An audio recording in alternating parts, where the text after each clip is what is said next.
Translation. After thus delivering the people in general, the Lord desired to leave Varanasi. After instructing Sri Sanatana Goswami, he sent him towards Vrindavan. Purport by Srila Prabhupada. The actual purpose of Lord Chaitanya's stay in Varanasi after coming back from Vrindavan was to meet Sanatana Goswami and teach him. Sanatana Goswami met Sri Chaitanya Mahaprabhu after the Lord's return to Varanasi, where the Lord taught him for 2 months about the intricacies of Vaishnava philosophy and Vaishnava activities. After completely instructing him, he sent him to Vrindavan to execute his orders. When Sanatana Goswami went to Vrindavan, there were no temples. The city was lying vacant like an open field. Sanatana Goswami sat down on the bank of the Jamuna, and after some time he gradually constructed the first temple. Then other temples were constructed, and now the city is full of temples numbering about 5,000. Om Jnana Timirandasya Jnananjana Shalakaya Chakshurun Militam Jena Tasma Shri Guruve Namaha. Jai Shri Krishna Chaitanya Prabhu Nityananda Shri Advaita Gadadhar Shiva Shri Gaura Bhakta Vrinda. Hare Krishna, Krishna Krishna, Hare Hare, Hare Rama, Rama Rama, Hare Hare.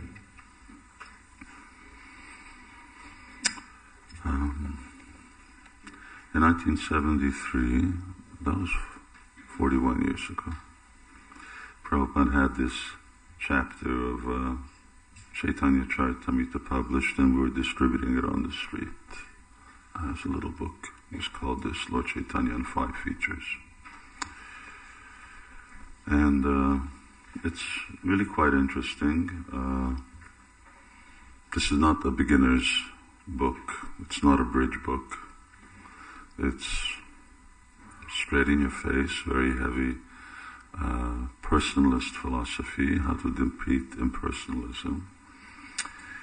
And it was also indicative of how Srila Prabhupada envisaged that transcendental sound vibration works. Even if people read a few lines, a few pages, still that will have the effect of not only purifying their hearts, but actually planting the seed of pure devotional service, which is, it's mystical how it works. And Srila Prabhupada very often would repeat that when he was encouraging devotees in book distribution. He said, even if they read one line, one word, their lives will be changed. And they were. He just introduced me to someone who got a book from Vishwambar 2 years ago. And our lives are changed. How that change takes place is a very mysterious, or rather it's a transcendental process.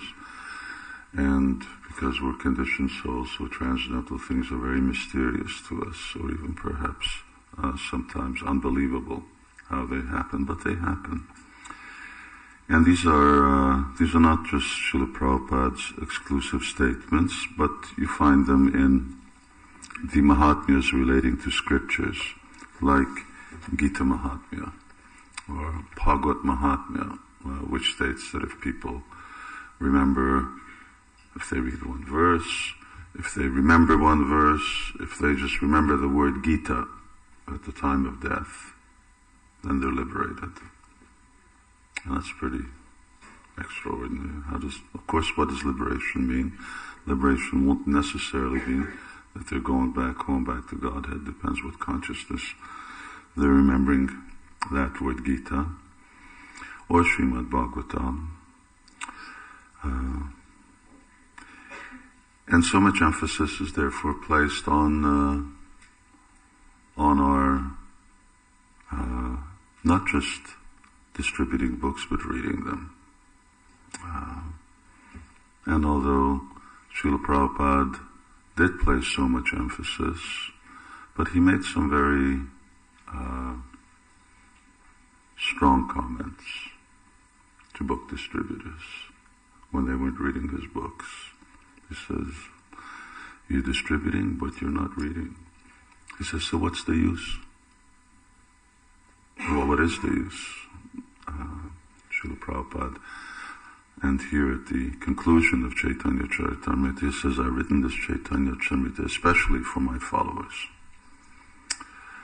Chaitanya Charitamrita is already for devotees, although when it came out in different volumes, we were just distributing them to anyone and everyone in the same way that we did Srimad Bhagavatam, and it touched people's lives, changed people's lives, whether they just saw the picture or the book. Of course, the idea is that they do read the books, but especially the idea is that we read the books. And if we're not reading the books, then we're really neglecting what Srila Prabhupada considered to be the root of his mission. And I don't think Prabhupada expected us to read books either. He expected us to study them.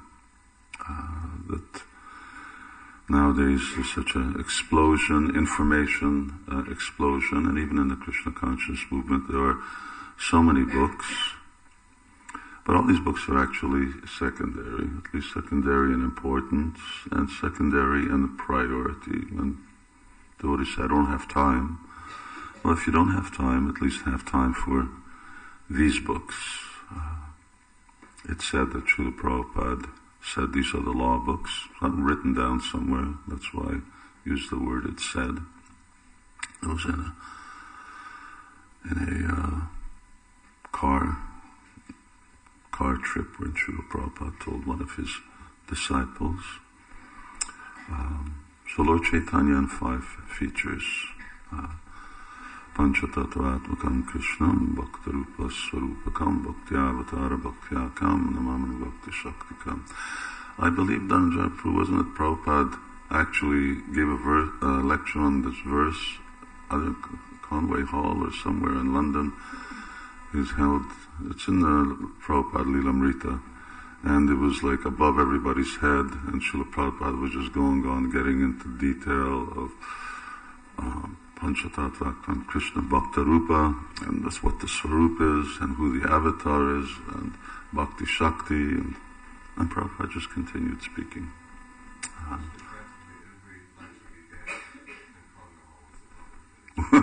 Including the devotees sense.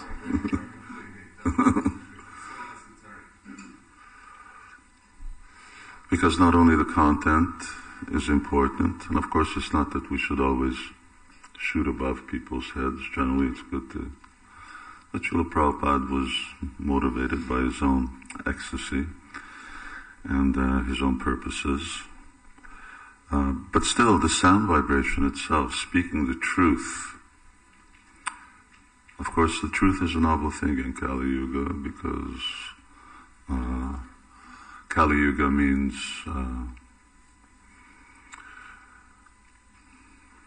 I just forget the verse. No.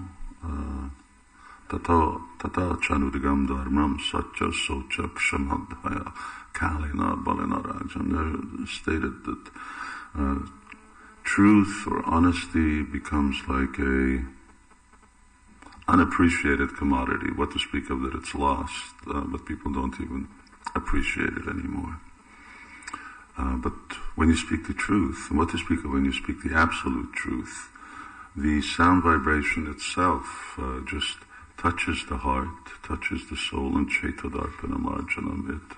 It has an extraordinary effect of stirring the soul back into life. And then, of course, when you're understanding what you're hearing, but that's a relative statement, that you understand what you hear.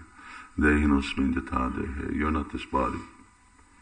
You understand what the words mean, but how far do we really understand what the actual content is? Or we use the word realized. How far have we realized it? But it certainly has a lot of effect.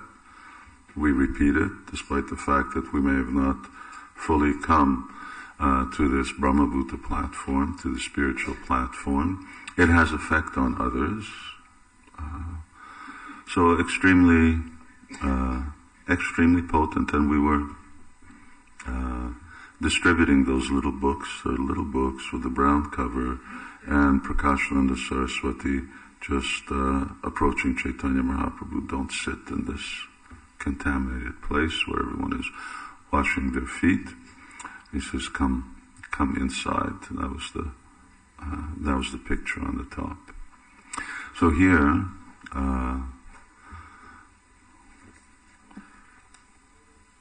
is a sort of an introduction, a prelude to something that becomes expanded.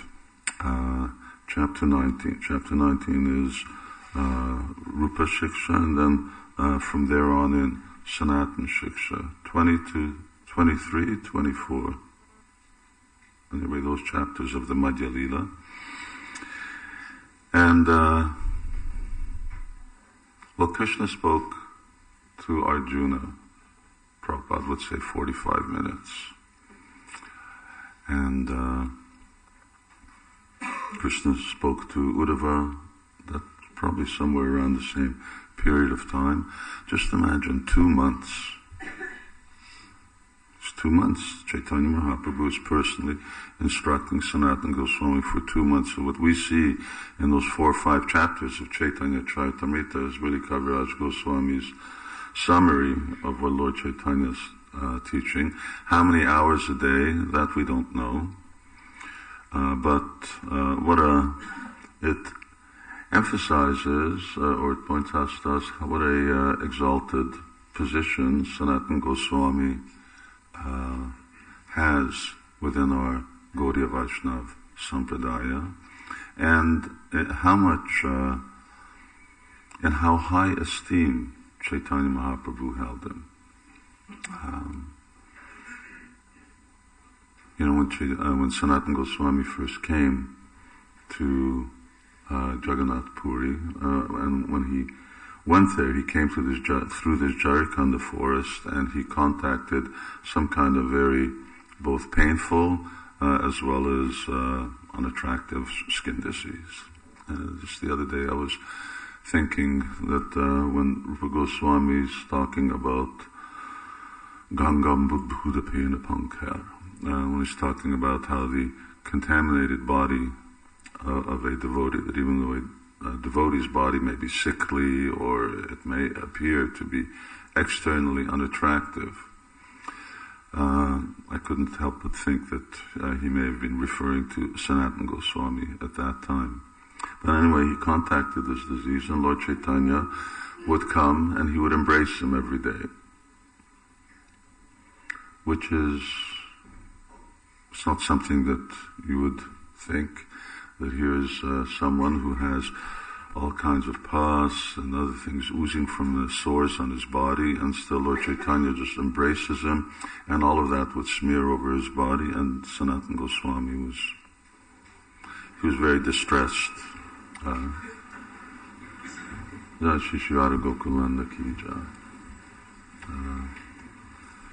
He was very distressed because here's our deities. You would never, you have to be bathed, you have to be pure, you have to have clean clothes. You can't even if you just touch your finger to your eye, then you have to do achman again, what to speak of other parts of the body. So to touch the transcendental body of the Lord, one has to be pure. And now here is all these impure substances are touching Sanatana Goswami's body. Anyway, so Jagannatha Pandit, they were good friends, although Sanatana Goswami was like 1 generation senior, older. And Jagannatha Pandit would regularly come, and when Sanatana Goswami was expressing his mind, he said, I'm in too much anxiety about this and I don't know what to do. And he said, well, why don't you go to Vrindavan? And so he thought, well, this is a good idea. I'll go to Vrindavan. That way I won't be causing this distress or at least I won't be distressed. I won't be committing these offenses to Chaitanya Mahaprabhu. And at the same time I can go to Krishna's transcendental abode, which here Srila Prabhupada is commenting on, that Sanatana Goswami did do. And so he wanted to ask permission. That's the Vaishnava etiquette. Well, first, if you want to go to Vrindavan, you ask the permission of your superior, spiritual master, you get the blessings of the Lord. And just to do anything, Vaishnavas always ask for at least blessings, if not permission.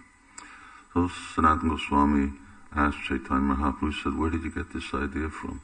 He said, Jagadananda told me. Chaitanya Mahaprabhu became extremely mad, angry. He says, how dare this impudent boy give you advice? He says, you're senior enough to instruct me. I consider you like my guru. And then this young boy, he's not just an ordinary person, this is the incarnation of Satyabhama, Jagadananda Pandit. Still, Chaitanya Mahaprabhu was very angry, and then he later reprimanded him. In fact, he sent Jagadananda Pandit away. And he reprimanded him that how can you give advice? Prabhupada comments like that in the very beginning of the Bhagavad Gita. The juniors don't give advice, what to speak of instruct seniors. It's a matter of sadachar, or proper conduct. And particularly Chaitanya Mahaprabhu was extolling the qualities of Sanatana Goswami, how learned he was, how realized he was, how senior he was, and interestingly enough, although Chaitanya Mahaprabhu sent other Vaishnavas much earlier than he sent Rupa and Sanatana Goswami, but because of their stature, namely Lokanath Goswami and Bhugarbha, they were already sent to Vrindavan when Chaitanya Mahaprabhu was in Navadvip.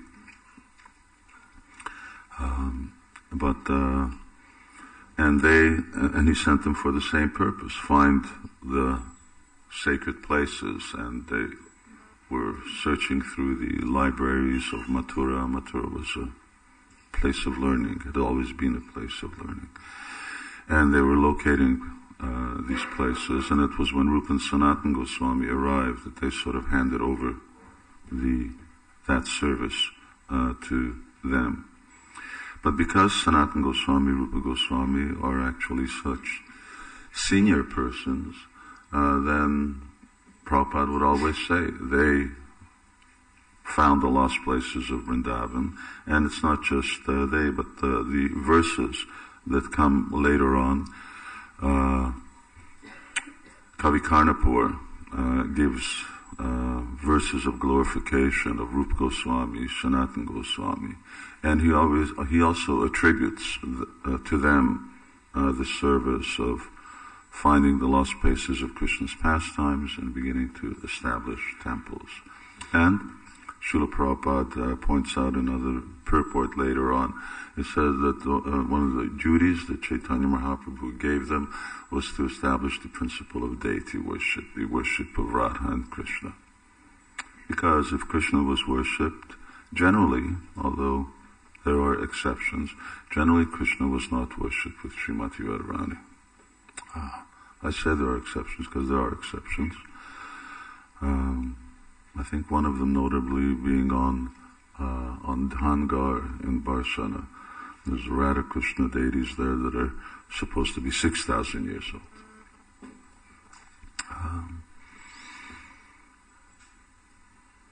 And he sent him to Vrindavan to execute his orders.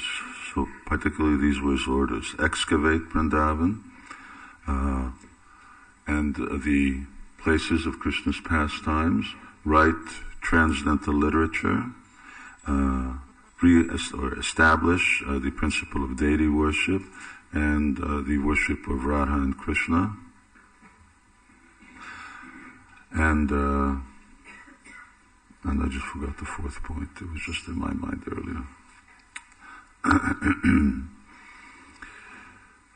So here Srila Prabhupada says, when Sanatana Goswami went to Vrindavan, there were no temples. And they weren't. Although when we read Chaitanya Charitamrita and we read about Shakshi Gopal, and that was something that happened about 800 years ago, there was a temple at that time. So that temple went into, well, more than disrepair. It disappeared. by the time when the Goswamis came, and Prabhupada said it's like an open field. It was lying vacant like an open field. Although many parts of Vrindavan were more like jungle, Radhakund was like an open field. It was an agricultural field. And when I was writing Navaraja Mahima, I tried to do research. And there are these, appear to be huge expanse of time where there's no history. This history of Krishna's time, that we have plenty of information, what's happening in Vrindavan. And then there's some history after Krishna's disappearance, and Skanda Purana talks about how Bhadra renovated Vrindavan, established deities, repopulated it, because it was empty, there was nobody there. The devotees went back home, back to Godhead. Krishna took them back to Godhead, so the place was like really an empty place. And it seemed like all the villages had to be rebuilt, although there were some original structures. In Gokula, you have there Nanda, the remnants of what were Nanda Maharaj's palace. Although it's not in its original place, it's been moved. The present location is moved from the original place. And there were some other original structures. And then he established deities, and then you get thousands of years come and go, and there's nothing. Practically up until more or less the time of the Greeks and the Mughals, then we start to get history from different sources, some of them being either Chinese wanderers who come, or some Greeks, and then of course not just in Vaishnavism, but in Vedic culture, history is not so important. And if history is important, then that type of history is important that just directly relates to the Lord.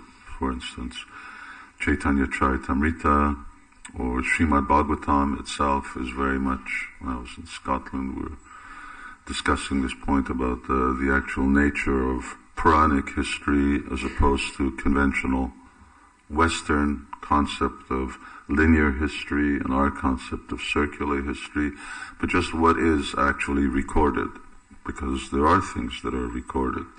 But things that are recorded are very often not dated. It doesn't say on this date such and such things happened. And the emphasis that's given are those things which directly relate to Krishna, Krishna's incarnations, Krishna's associates, and things are combined very. For instance, when you read about Kardama Muni, and Kardama Muni was performing austerities on the bank of Bindu Sarovara, and some say this Bindu Sarovara somewhere in Punjab, that was on this planet, and that was 2 billion years ago. That was like a long time ago. And yet it's mentioned with other incidents that may have taken place millions of years ago, or hundreds of thousands of years ago, or thousands of years ago. And it doesn't just record, it's such and such and such BC. Of course, Bhagavatam doesn't refer to what happened before Christ, but some time passed. And yet we do deal with extraordinary periods of time. But anyway, back to Vrindavan. Vajra, he already had to revive Vrindavan. He already had to bring it back to life. And of course, this was also the same situation at Chaitanya Mahaprabhu's time. From the Shaksha Gopal temple, we see that there were already temples there, and there were Brahmins there, and deities taken. So that means there were also some villages, and so on. And certain areas were more populated than others. Govardhan has a history that goes back to Ambarish Maharaj and to previous ages, Govardhan town itself. But But even we see it right now, isn't it? You see it before your eyes. You see all these beautiful edifices, these beautiful temples that were sort of constructed over the last 300-400 years, and they're falling apart, or they're being replaced by concrete boxes, unfortunately. And it's not just the edifices, but the deities themselves are being neglected. So Sanatana Goswami, Rupa Goswami, Sanatana Goswami went to Vrindavan. He spent a lot of his time on Gokula. He spent time everywhere. And then Dwadasaditya Tila, where now we have the Madan Mohan temple. It was originally called Madan Gopal. And Sanatana Goswami constructed the first temple, or had the first temple constructed. And at that time it wasn't an easy thing to construct temples. Situation was something akin to being under Hertzmere Borough Council, is that you couldn't do anything without government permission. So even the permission to build a temple, that actually came from Akbar personally. He gave the grant of land, and that they could actually, he gave grants that they could build 3 temples and Jiva Goswami's library. He wasn't a religious person, but he was very open-minded. And unless you happened to cross him, then he was like other Mughal tyrants. But under his reign, things went very well in Vrindavan. And so Sanatana Goswami constructed this first temple, which is on this Dvadasaditya Tila, which is where Krishna came after, just near Kali Yuga, when Krishna was in the water for a very, very long time. He got cold. That's what happens when you're in the water. And he got cold and he was shivering. So he came up to this hill, and then Surya, as well as other demigods also appeared, and they warmed him up. And Krishna became warm. And on that hill, that's where Sanatana Goswami established his first temple. And his samadhi is also near there.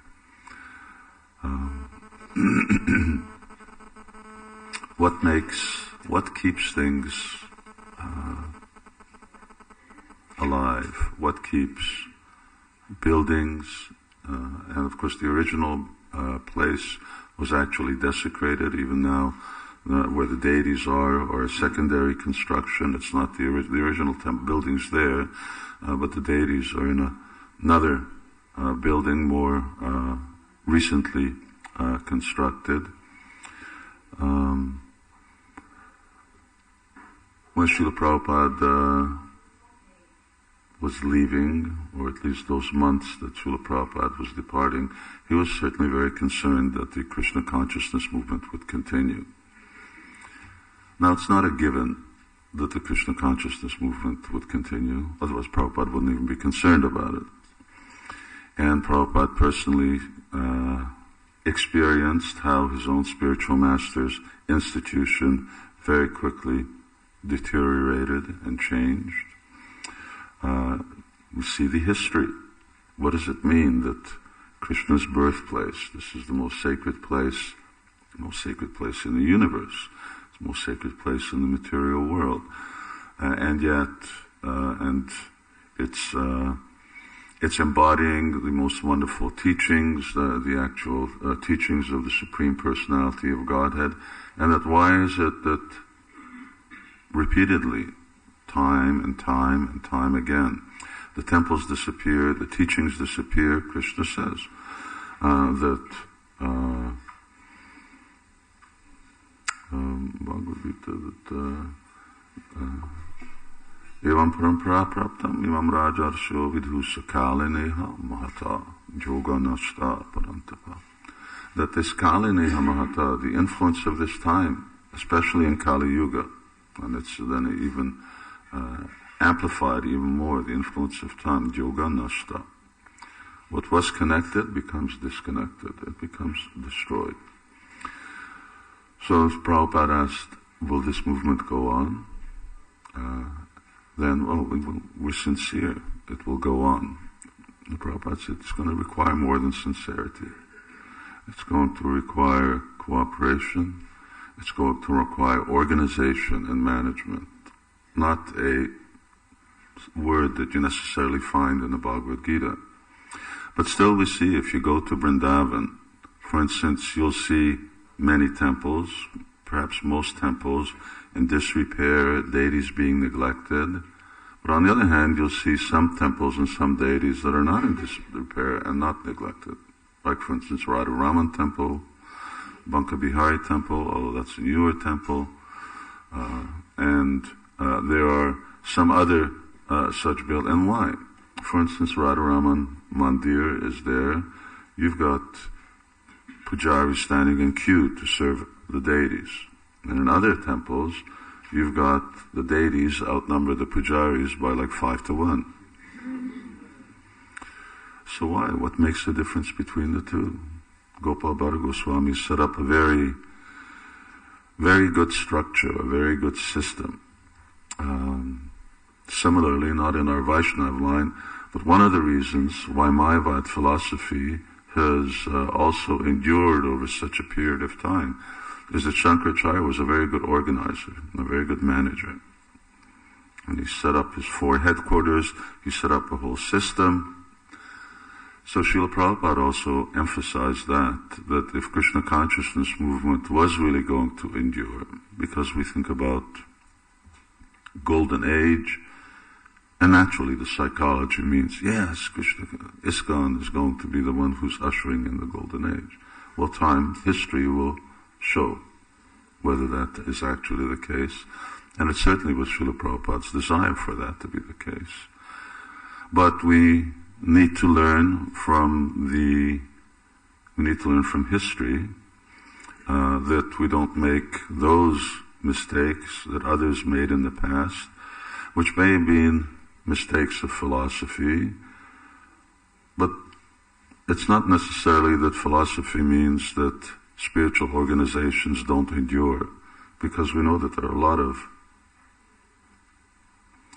not necessarily comprehensive, philosophically comprehensive spiritual organizations that do endure and that are still around after 2,000 years, despite the fact that they have very basic teachings or that they've even changed their teachings. And why? One thing is because they're very well organized. They're very well structured. So this organization and the system Srila Prabhupada wanted was very much concerned that that was there. And of course, we don't want to maintain an organization of Apasampradaya. We want to maintain an organization that actually passes on that same divine truths that Krishna spoke himself and that Chaitanya Mahaprabhu spoke to Sanatana Goswami. So all of those things are also there. And it's actually, in one sense, mind-boggling when you go into it and you see these 5,000 years and how quickly it happens. Even Chaitanya Mahaprabhu had already said that in my departure, everything will go dark in our Gaudiya Sampradaya. And then once again it requires a Vishwanath Chakravarti Thakur and Baladev Vidyabhushan, or it requires a Bhaktivinoda Thakur, or it requires a A.C. Bhaktivedanta Swami to actually bring things back to life. And now it's a matter of whether we keep those things there. And how is it that these personalities were able to do that? Great austerity. They went through a lot of austerity. They were living under trees. Srila Prabhupada would say they were living outside. Now all of you have been to Vrindavan, or for the most part everyone's been to Vrindavan. You know what it's like to live outside. Living outside in Mayapur, even we have some devotees who do it at the present time. They actually live outside, they live outside in mud huts. Living outside under a tree in Vrindavan, where it gets this type of weather at this time of year, it comes to almost freezing, And even not so long ago, it was freezing. I think it was last year, the year before. It was freezing. Radhakund actually sort of froze over a little. And in the summer, unbelievably hot it can get, so to live outside. But still, they went through austerity. So if we want to actually achieve things, it requires austerity. Spiritual life is one should never be comfortable. We have this good phrase, relevant phrase, coming out of our comfort zone. Because the tendency is that wherever we are, we want to, at a certain point, make things very, very comfortable. But to keep moving and to keep Krishna consciousness very progressive, somehow or another there are always new challenges to be met. And the examples are Sanatan and Rupa Goswami.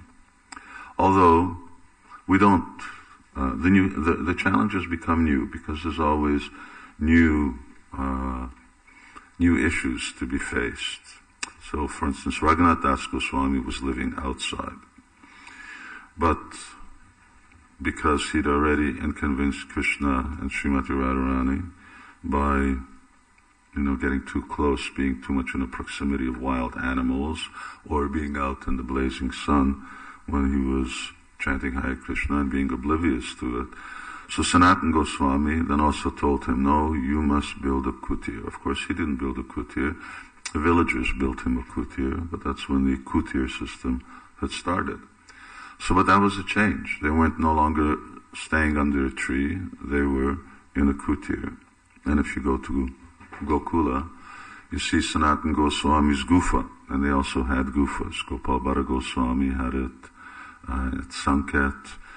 They had caves, and the caves made it tolerable to live in during the summer season, because when you're underground, like in the basement, then naturally it's already cool there.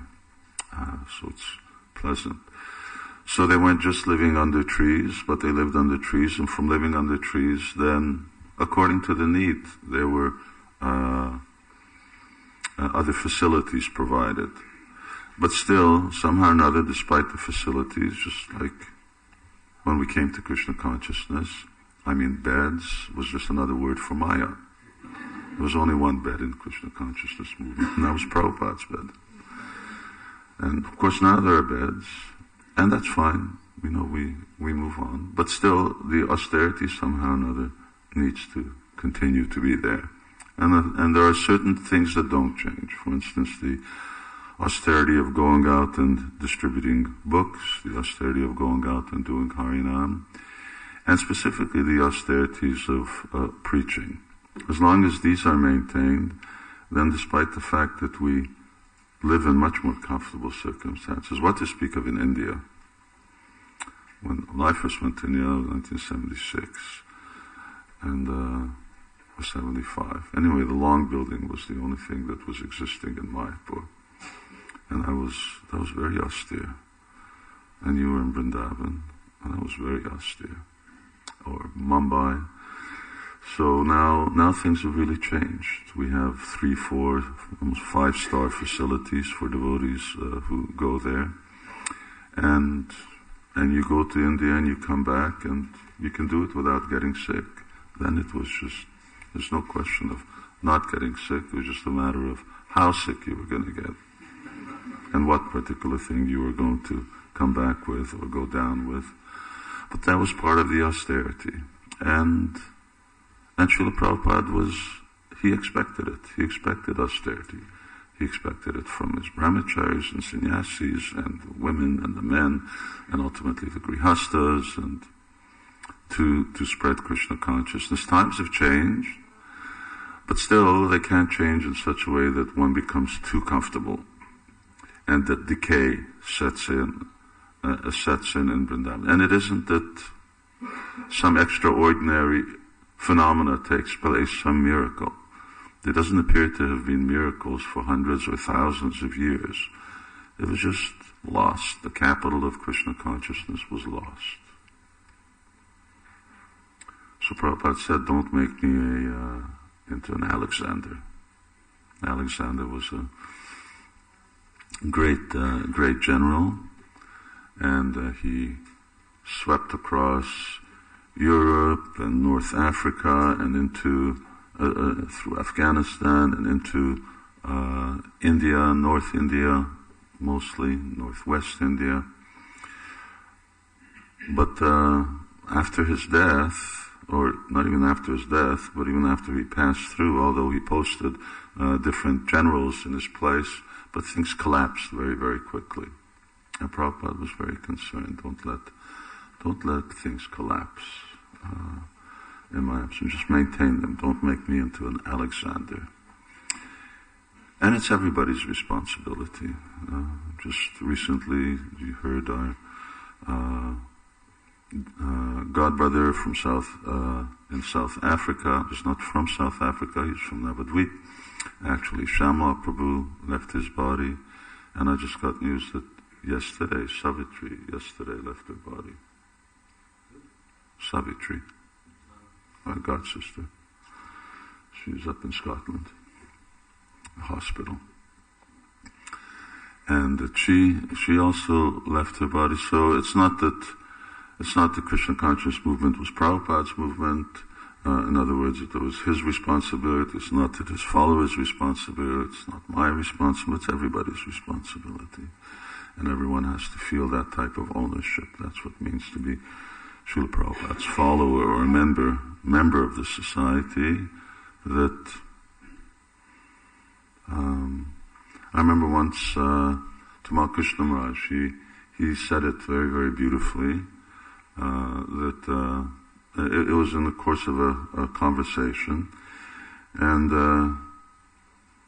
I'm just thinking whether it was a conversation or a letter, but in any case, he said, well, it was about devotees leaving. He says, well, even if everyone leaves, he says, I'll never leave, I'll stay and continue to do my service to Prabhupada. So ultimately, of course, not everyone's going to leave. It's a hypothetical situation. But at least that should be our commitment, that it's our responsibility to make sure that history doesn't repeat itself. At least what our duty is, which is the International Society for Krishna Consciousness. Devotees here, Bhaktivedanta Manor, or devotees in the UK, they have their Prabhudatta Desh. Everyone has their specific responsibility. And to ensure that it continues, that is the real challenge. This succession, GBC has now what's called a succession committee, so as to make sure that Prabhupada's disciples are all really getting old. They want to move on, not just move on to another body or going back to Godhead, but they want to move on even in this world to be able to spend more time in preaching and practicing Krishna consciousness. So the responsibility of the movement is on the next generation, and now we've got a next generation aside from that, and even that generation has children. So we're getting into four generations, and everyone needs to take responsibility. This is my duty to Srila Prabhupada, that what is it that I can do to ensure that it grows from strength to strength, Krishna consciousness movement. Let's see, it's a challenge. Recently I was talking with one devotee who said, I had this dream that, anyway, the dream was that the temple was in decay and so on. He says, what does it mean? I said, well, I don't know what it means, but make sure that it doesn't happen. But it can happen. And we shouldn't think that it won't happen or it can't happen, because it does happen. It's going on right now. But we should make sure that if it's up to me, it won't happen. If I can do anything about it, I'm by I, meaning not me, but everyone else. I think you wanted questions, Shruti, right? All right, we just stop here. Thank you very much. And do anyone have any comments or questions? Sir?